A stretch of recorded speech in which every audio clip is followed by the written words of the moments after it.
बघा स्वतः उदय सामंत भाजपात चालले एका मोठ्या गटासह. तुम्हाला माहिती आहे का? हे तुम्हाला माहिती आहे का? डाऊसमध्ये काय चर्चा झाली माहिती आहे का? नाही, एका बाजूला उपमुख्यमंत्री आणि मुख्यमंत्री त्यांना काम काय आहे? प्रचार सभांचा त्यांना धडाका. काम काय आहे? त्यांना मंत्रालयात बसून राज्याचा कारभार करायचा. हो, करतात का?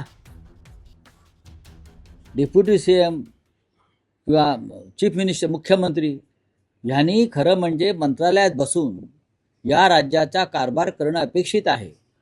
पण ते 24 तास राजकारण आणि निवडणुकीत गुंतलेले आहेत. रावसाहेब, अंबादास दानवे शिंदेच्या शिवसेनेत जाण्याची प्रक्रिया सुरू आहे असं उदय सामंत बघा यांनी स्पष्ट केलं. की एक लक्ष बघा, स्वतः उदय सामंत भाजपात चालले एका मोठ्या गटासह. तुम्हाला माहिती आहे का? हे तुम्हाला माहिती आहे का? डाऊसमध्ये काय चर्चा झाली माहिती आहे का? रावसाहेब, ती प्रोसेस सुरू झाली आहे का? ती प्रोसेस सुरू झाली आहे. अंबादास दानवेंचं कशाला तुम्ही नाव घेता? अंबादास दानवे कडवट शिवसैनिक आहेत.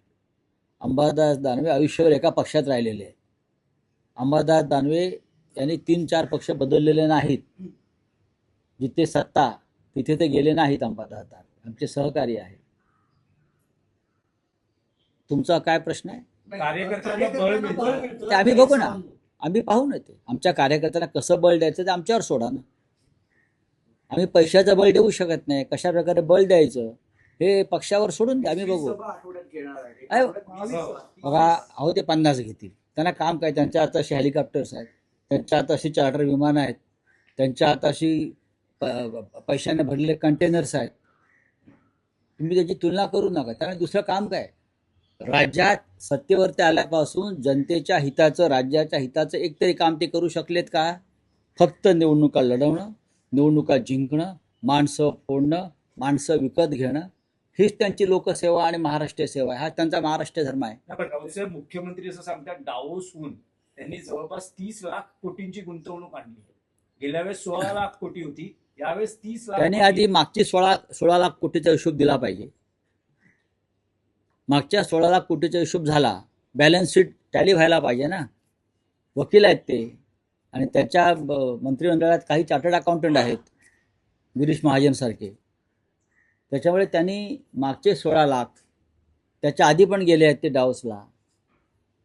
आमच्याकडल्या काही मंत्र्यांनी डावसला घरं घेतलेली आहेत, जाणं येणं कायम राहावं म्हणून. डावस फार सुंदर शहर आहे स्वित्झर्लंडमधलं. दलित गायिका अंजली भारती आणि मुख्यमंत्र्यांच्या पत्नीबद्दल आक्षेपार्ह वक्तव्य केलं एका गाण्यामधून, आणि त्याच्यावर आता महायुतीचे नेते म्हणतात की त्यांच्यावर कारवाई झाली पाहिजे. बघा,